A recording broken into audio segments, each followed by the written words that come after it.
Hello mga ka-reels, for today's video is manting ta kunwari para magpisan-pisanan ta, o di ba? Meron tayong mga sibuyas. Yan, ng sibuyas dahon nga gipang balibag ra sa daplin, so kung ipamunit nako kay ipang tanom kay mapuslan gani siya, no? But before nato siya ipang tanom, ipang ugsok nato siya sa mga bakante nato nga kaang, istanggalan gyud nato siya og bungot or mga gamot nga mga tag-as. Magbili na tagamay para mautoy mo spread na pod para dali ra siya motubo, no?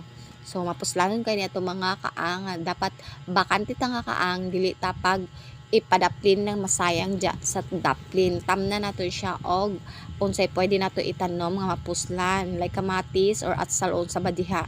Amo ni.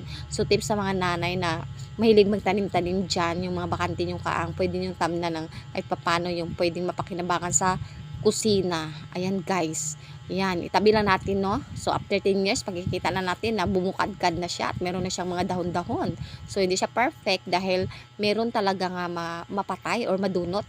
Pero di bali, meron naman siyang mga kasamahan na pupursigi talaga na mabuhay. O ayan guys. So malaki na sila, no? Pwede na mapakinabangan. Best. Saan niluluto ko, lagyan ko siya ng sibuyas dahon na pampabango. Yan ang karaniwang ginagawa talaga. At meron pa tayong kamatis, no? So 'di ba? Napakinabangan talaga. Kahit papaano nakaka-budget tayong mga nanay pag meron tayo